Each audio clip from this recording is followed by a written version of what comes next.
Hello, everyone. Welcome back to Headline Geopolitics. I'm your host, José Niño.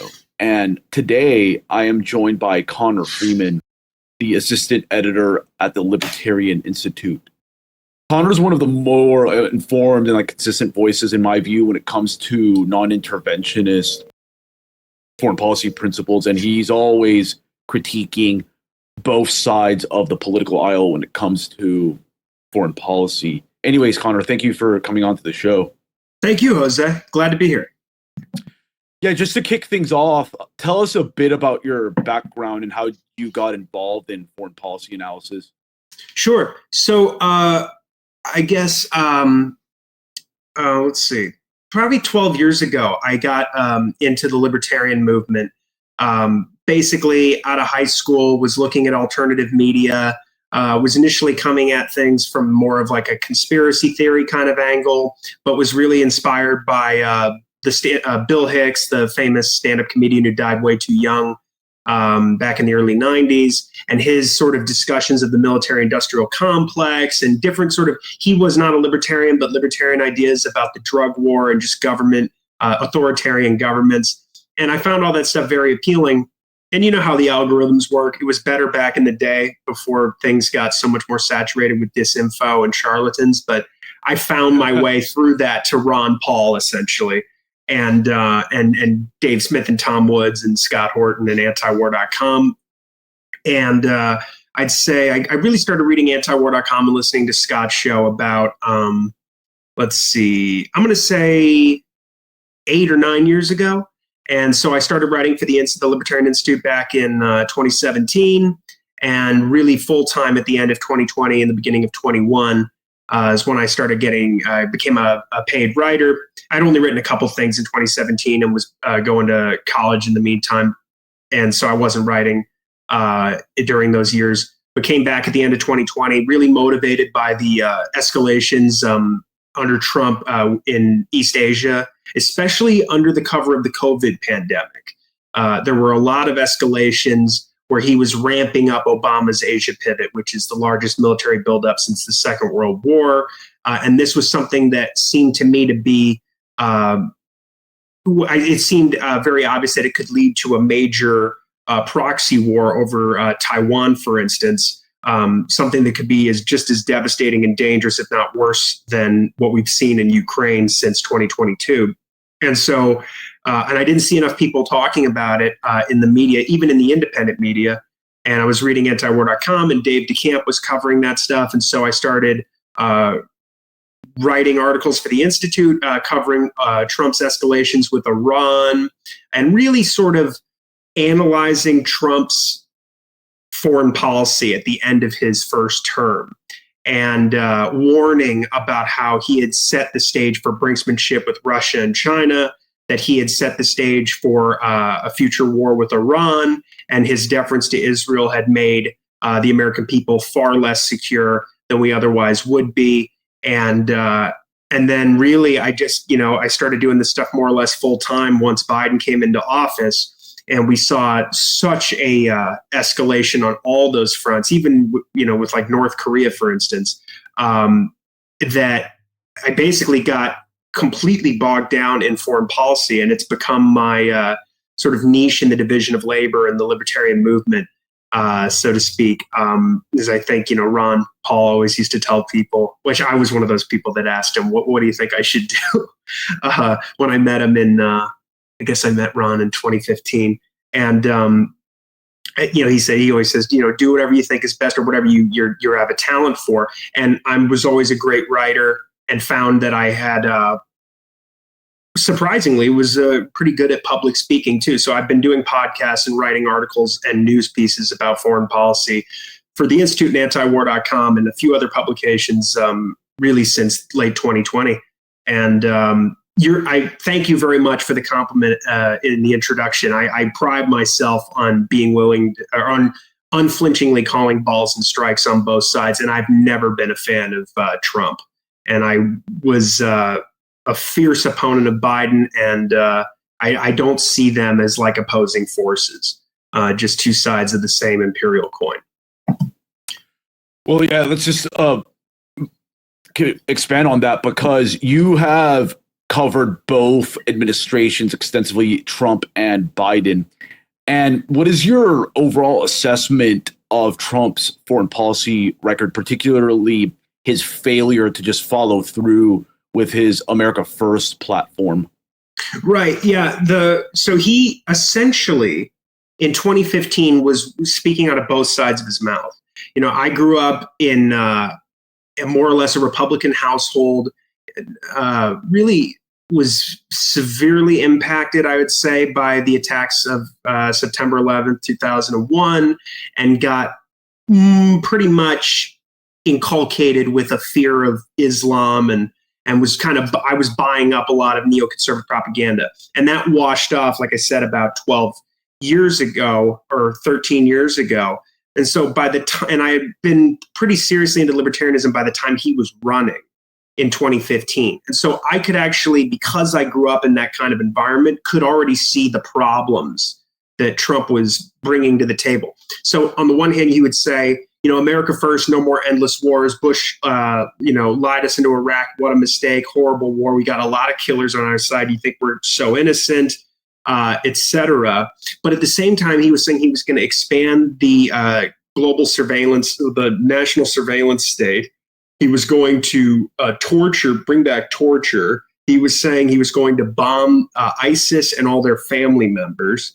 And he was also dead set on tearing up the JCPOA, which was, I wasn't necessarily as hip to Israeli influence in American politics at that time, 10 years ago. But it was very obvious that he was rebranding neoconservative policies at a critical juncture when they had become, where neoconservatives have become decidedly unpopular, including with the Republican base. Otherwise, they would have nominated Jeb Bush or Marco Rubio. So he comes in at a time where really, I mean, Ron Paul's influence was still quite impactful in the Republican Party, and we saw the rise of figures like Thomas Massie and Rand Paul and Justin Amash. I know he was a libertarian, but still. And you see this kind of pivot in the right wing where you had Ted Cruz and certain other figures posturing as sort of being more libertarian than their predecessors. But Trump came in and essentially erased all that and created a new thing, the MAGA movement, the America First movement. And really what it was an Israel first foreign policy anyway. And so he comes in, he tears up the JCPOA when Iran was fully in compliance with the deal to the letter, as had been verified about a dozen times by the International Atomic Energy Agency, the UN nuclear watchdog. And this was the most comprehensive inspections regime on a civilian nuclear energy program ever implemented by the IAEA in its history. And he tears up the JCPOA at Netanyahu's behest in May of 2018.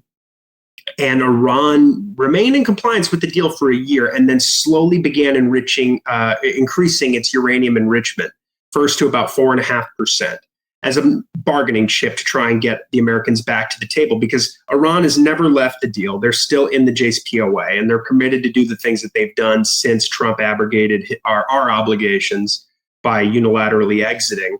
But during those years, Trump had not only, I mean, there's other issues too, where we were discussing before the show, of moving the embassy to Jerusalem and basically killing the two-state solution, setting up the Abraham's Accords in 2020, which more or less the purpose of that was to build a NATO-style anti-Iran coalition. And that became much more obvious under the Biden administration, who really, the policy, regardless of who's in office, has been to expand the Abraham Accords. As you can see, anytime there's a discussion of ending the genocide in Gaza, it's always the real insistence on the part of American policymakers is that would be the best thing to do to further ingratiate apartheid Israel in the Arab and Muslim world and expand the Abraham Accords. But what that really was a fig leaf for a NATO-style coalition targeting Iran. And that's really been the current head of CENTCOM's, Michael Kurilla's mission since he took power under the Biden administration. And so Trump had moved the embassy to Jerusalem. He had done the Abraham Accords strategy. He had recognized Israeli sovereignty and annexation of the Golan Heights in Syria.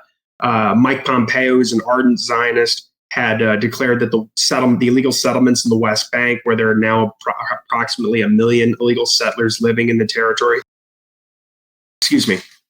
he declared that those were not illegal under international law. And of course, this was also during the time of the Great March of Return between 2018 and 2019, where Palestinians in the Gaza Strip were protesting to have the siege lifted on Gaza, and were being massacred every Friday by the IDF. I mean, they were shooting amputees, journalists, medical workers.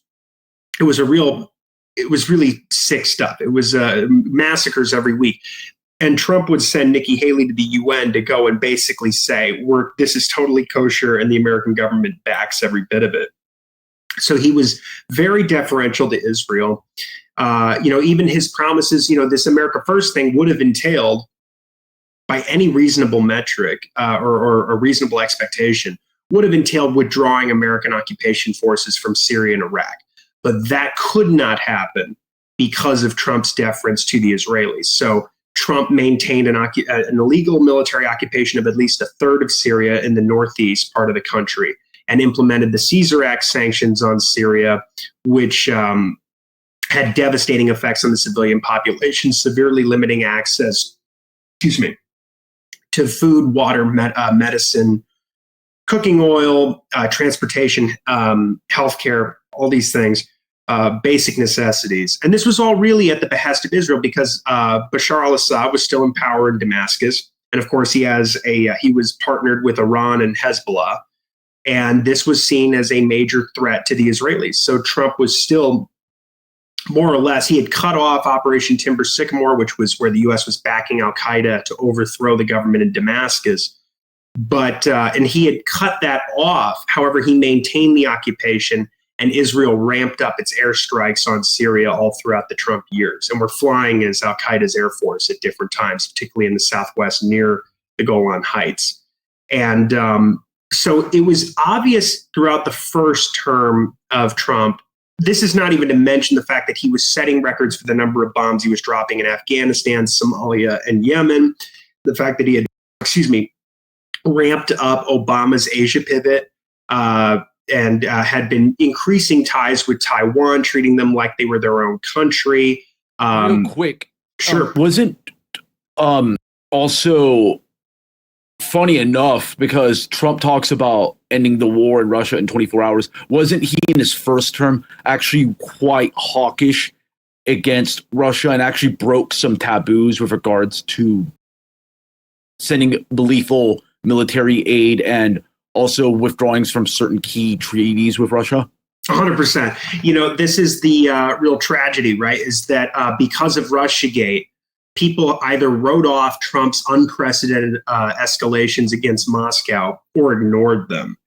But really what he had done was taken out two of the main three pillars of arms control treaties that had been inked by former Republican presidents who were not dubs by any stretch of the imagination, Nixon and Reagan. He tore up the INF Treaty, the Intermediate Range Nuclear Forces Treaty, which banned medium-range missiles in Europe. He tore up the Open Skies Treaty, which allowed unarmed surveillance flights over both the U.S. and Russia, so that both sides could keep tabs on, the movement of strategic nuclear assets. And just basically, it's a way of knowing, it's a transparency initiative. It allows both sides to know, okay, you're not messing with us, you're not preparing to nuke us, and we're not preparing to nuke you. He tore that up. He also was going to try and kill the New START Treaty, which has essentially died since the Ukraine proxy war. But one of the ways that he did that was he was sending Marshall Billingsley, who was his arms control envoy, to these talks with Russia about extending the New START Treaty, which expires next year. There's not even a discussion in Washington about reviving it or trying to replace it with something else. There's just too much money to be made. trillions of dollars since Obama put in place this plan to what do they call it, to upgrade or modernize, revamp our nuclear triad. And Trump escalated that as well. Because I had to rebuild our nuclear weapons and our military and this kind of thing. Well, Billingsley was there constantly saying, China needs to be here. We need China to be here. China needs to reduce their nuclear stockpile. Well, Russia and the United States have the two largest nuclear stockpiles in the world. Together, they have about 12,000 nuclear weapons. China has maybe 300 or 400. I mean, the estimates from the Pentagon are higher than that, but there's no real they could be higher, but they're officially it's about 300 or 400.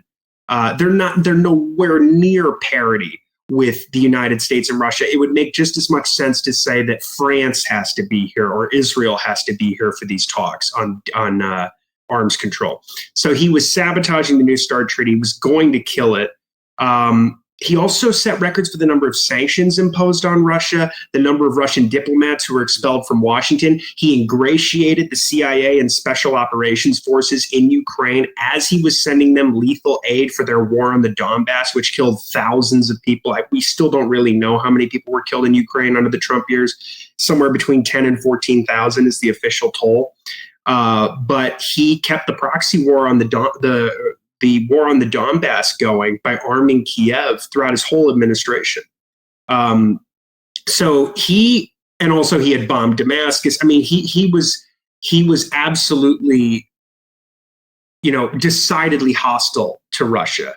And which is why, it's very bizarre that part of the reason why he was reelected for the second term was this notion that he would rescue us from the jaws of World War III, that if Kamala Harris would win and there would be an extension of the Biden administration, that we would go to a nuclear war with Russia. But there has been absolutely no significant movement whatsoever on ending this war in Ukraine. We're still sending them weapons, still sending them intelligence. There's a pause right now because, at least Politico reported this week, because we've run so low on air defense munitions and artillery shells and precision strike weapons. But the proxy war in Ukraine continues apace. I mean, Ukraine recently carried out this drone attack on Russian airfields where strategic bombers are located. This is the kind of thing. I mean, we constantly are crossing red lines. We're still, according to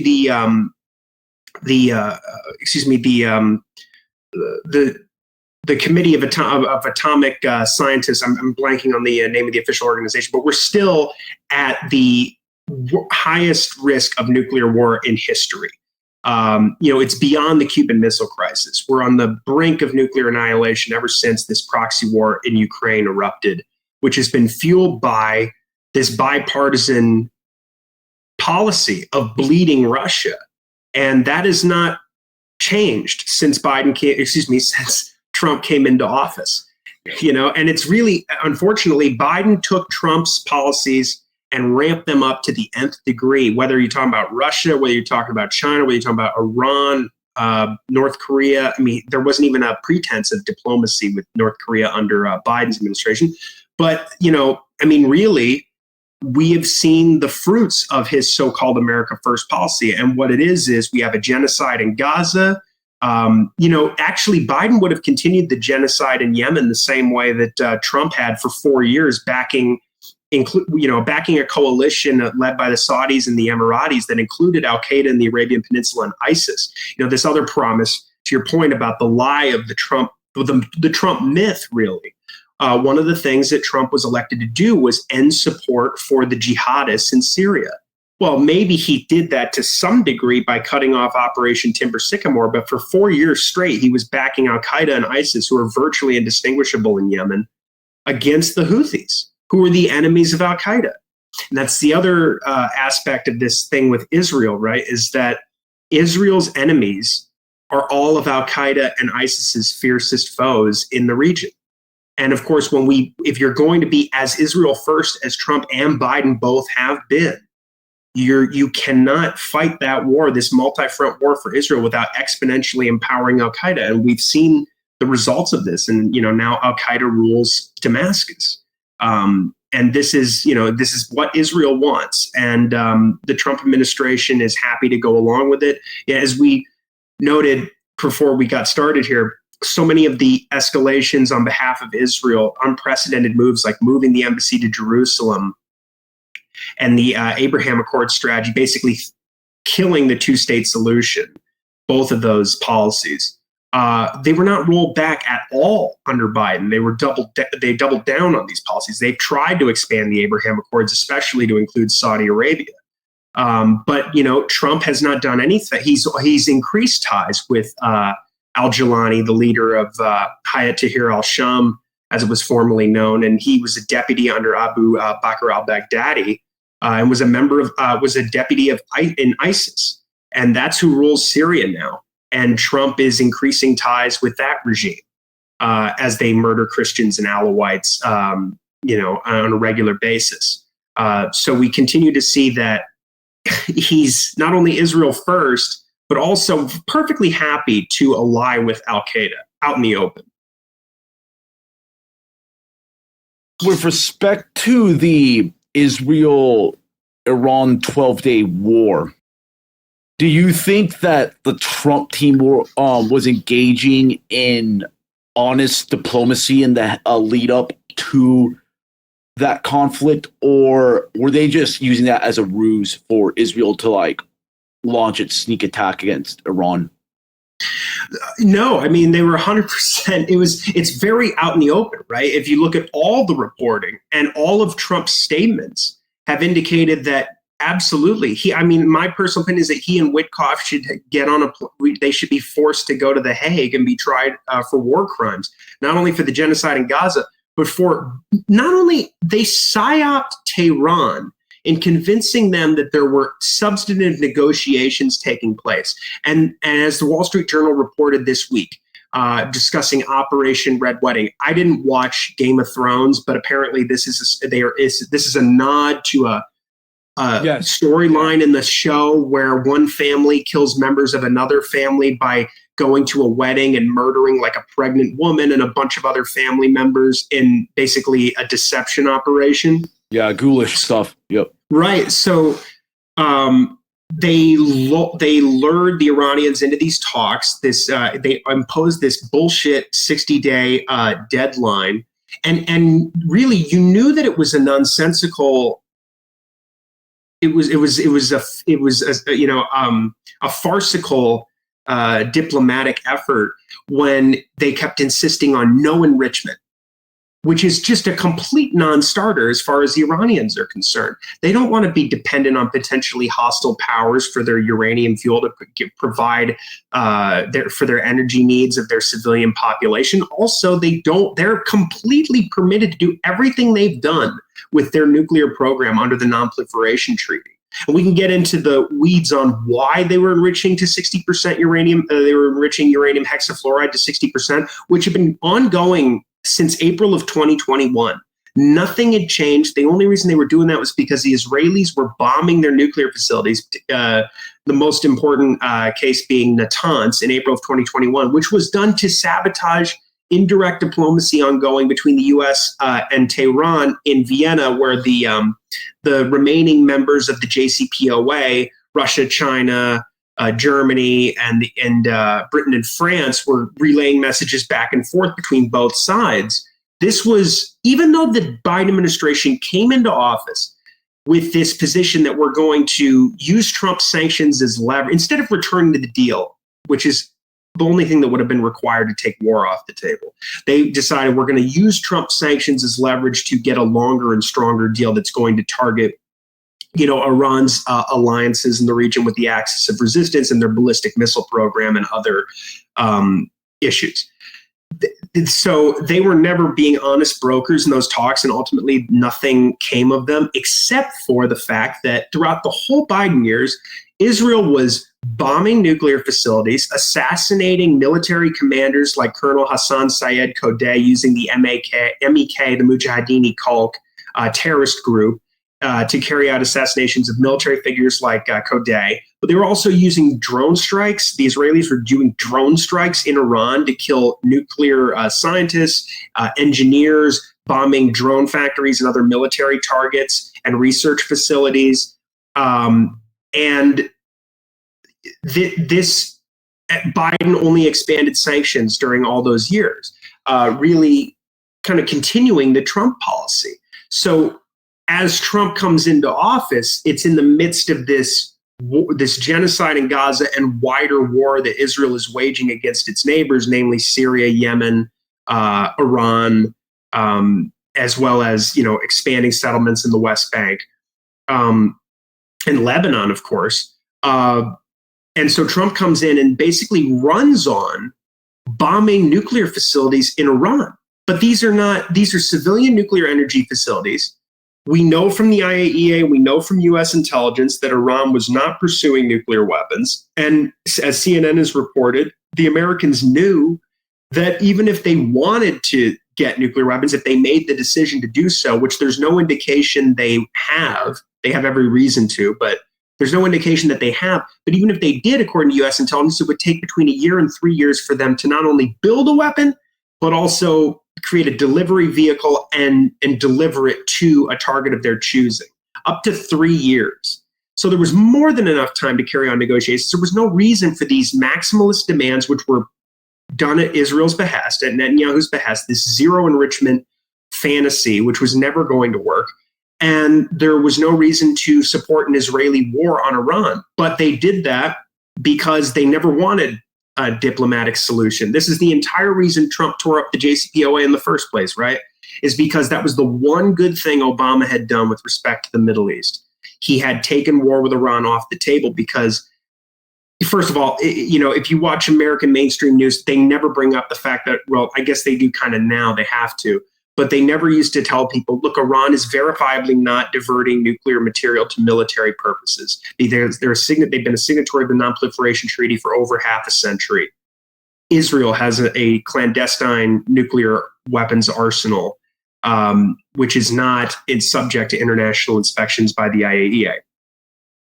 And just basic facts like that are completely non-existent in the mainstream press. And so Trump was able to not only basically create a situation where there was no possibility of a diplomatic solution, as no matter how hard Iran tried, but also,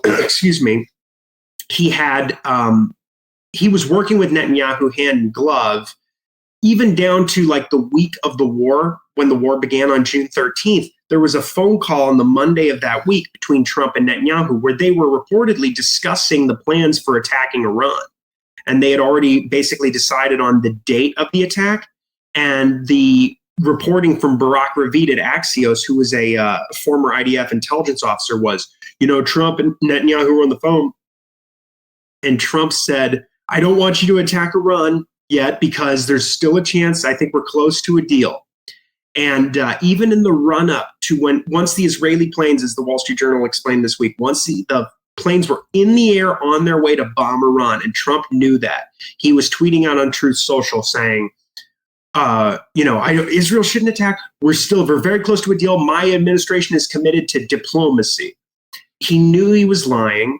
And, the most interesting aspect of it, Jose, to me, is that he has continued, like through the B-2 bombers bombing Natanz, this nuclear facilities at Natanz and Isfahan and Ford and the Fordo facility. He has continued to there's this sort of an ancillary to this deception operation against Iran on his own base.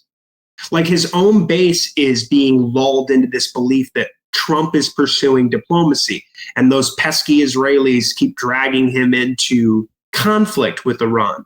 But all of the reporting from the Israeli press, the American press, make it very clear that Trump is completely working, as I say, hand in glove with Netanyahu on these policies. And we could see that right after the bombing started.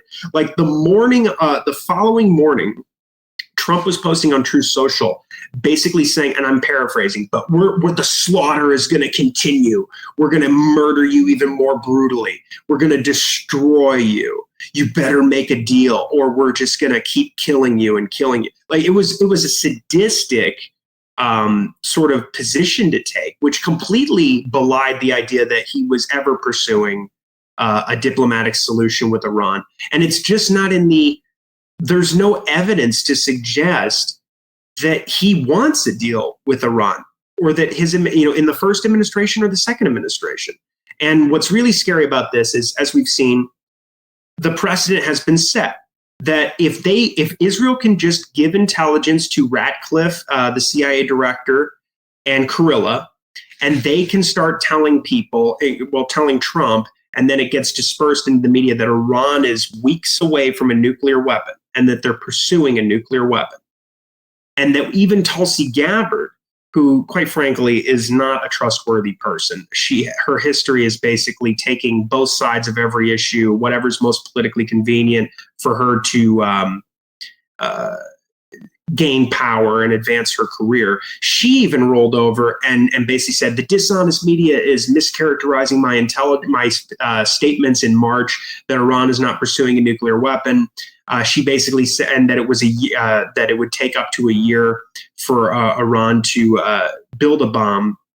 She basically said that it's actually weeks away or something like that if they choose to. So she was still saying if they choose to pursue a bomb, but she was more or less falling in line with the more Israeli-tied elements in the intelligence establishment here in the U.S., led by the likes of John Ratcliffe. It was essentially like an AIPAC puppet. And so the precedent has been set that all they have to tell us, the Israelis just have to tell the Americans that Iran is restarting enrichment and they're pursuing a bomb and it's weeks away, and we will bomb Iran again. And Congress did, put forward these war powers resolutions, Thomas Massey in the House and Tim Kaine in the Senate, but it was just defeated in the Senate. So, even when Congress actually tries to assert its war-making powers, where, under the Article 1, Section 8 of the Constitution, Congress is supposed to declare war. They didn't even brief Congress about this operation before they bombed Iran. But it's been affirmed again that the legislature will not prevent illegal, unconstitutional executive branch war, their ability to just start wars illegally. And so not only is the legislature saying they've abdicated their responsibilities, but the Trump administration has set the precedent that they can bomb Iran at will. And next time, Iran might not be so restrained. They coordinated their response after the bombing on June 23rd and gave advance notice to the Americans to prevent any casualties when they bombed the bases in Qatar and Iraq.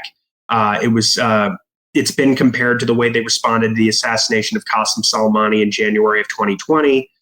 They did not want war. They didn't take the bait this time, but you can rest assured that's exactly the Israelis wanted them to. The Israelis wanted to drag the Americans into a full-scale war, eyeing regime change in Tehran. That's what they want, and they're not going to stop until they get it. And Trump will not stop them, and because he's their agent essentially. Let me play devil's advocate here, because some people, especially in the MAGA movement, will say that Trump wants peace because he played an instrumental role behind the ceasefire between Israel and Iran after the 12-day war. How do you respond to that? And do you think there's something that's being omitted in that type of discourse that's not really being talked about? Right. What's not being talked about is that Israel was getting hit very hard in the war. They were running out of air interceptors. It's what the damage caused to their military and intelligence establishment and assets in this war is going to cost them billions of dollars. The expenses just in activating, the Arrow 3 air defense systems, the Iron Dome, David Sling. This is going to cost them billions and billions of dollars by the end of it. Thousands and thousands of Israelis were displaced from their homes. And all those people are now on the public dole. And it gotten to the point where the way Iran was retaliating against Israel, they had sent so many drones in to overwhelm their air defenses that the ballistic missiles were coming in and just wreaking havoc in Tel Aviv and Haifa and Beersheba. And if you could see, the Israelis have imposed a huge censorship regime on this because they don't want to reveal the extensive damage done to their military sites, their intelligence sites. It's very embarrassing for them. But I think that was one reason why why Trump decided to bomb the nuclear facilities and basically claim a victory that wasn't really a victory. If anything, Iran was victorious in all this. They didn't get sucked into a war with the United States. They hit Israel back harder than they've ever been hit before, and showed that they're a unified country, that they're willing to defend themselves. And I think, I was listening to Karen Kwiatkowski, the former lieutenant colonel, on my partner Kyle Anzalone's show this morning.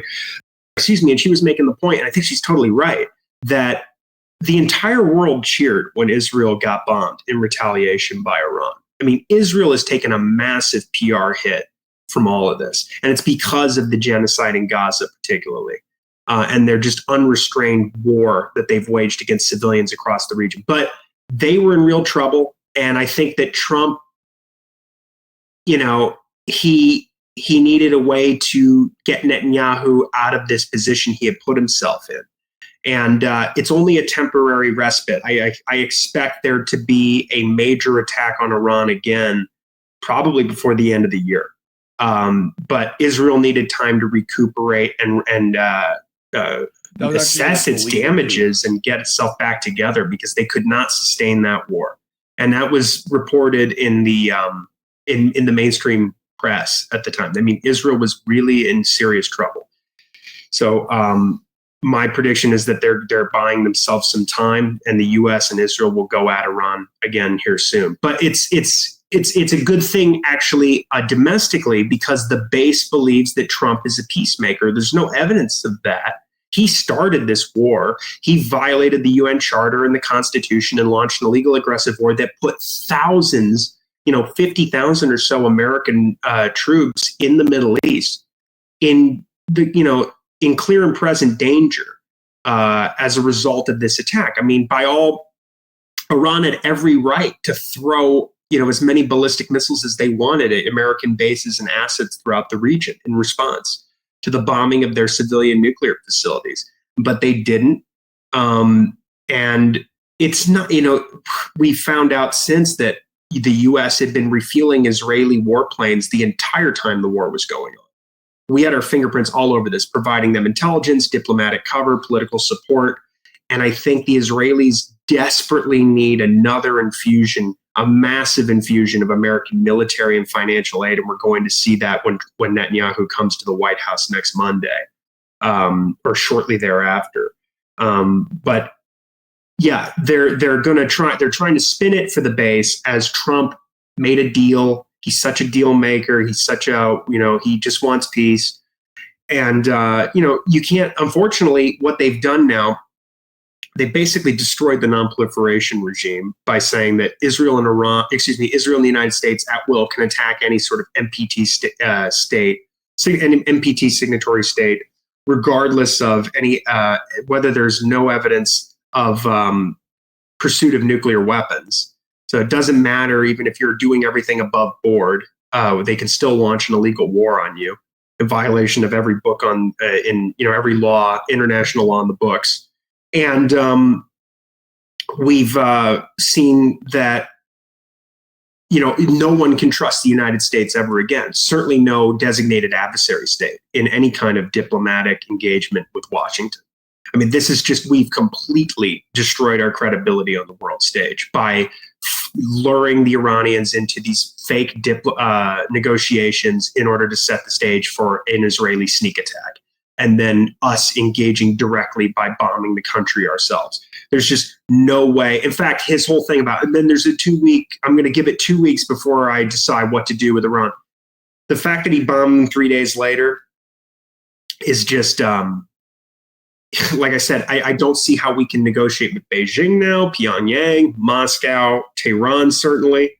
And the Iranians are saying, there's been sort of reports in the media that the Americans are trying to broach the idea of negotiations again with Iran, but the Iranians are saying, no, we're not yet. Anyway, we need to see some solid guarantees that we're not going to get attacked again.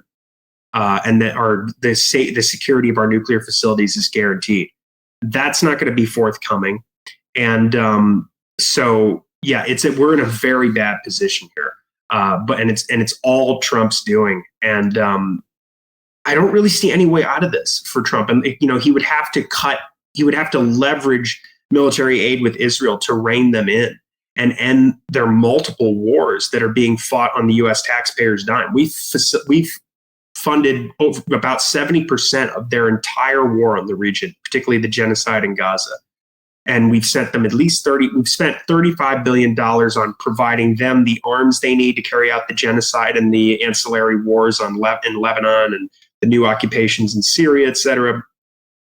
But we've also spent billions of dollars in just providing them protection and going into Yemen and bombing the country with hundreds and hundreds of strikes to combat the Houthis' efforts to blockade Israeli shipping to stop the genocide.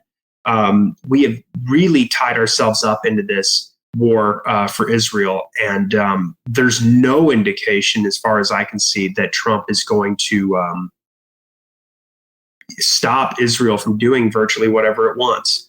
It's just right now we're being lulled into the belief that there is this real ceasefire here and that Trump wants to make sure it sticks.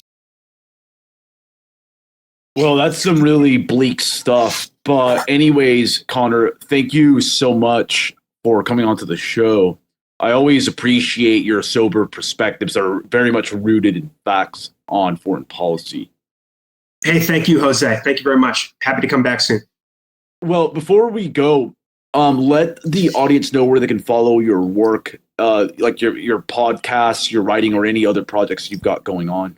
Absolutely. I'm an assistant editor at the Libertarian Institute, so libertarianinstitute.org.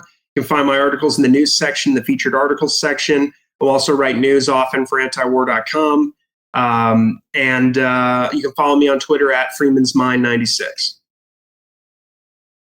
Right. Well, that's all for today at Headline Geopolitics. Thank you all for tuning in. If you enjoyed the conversation, please subscribe and share the show. Until next time, take care. All right.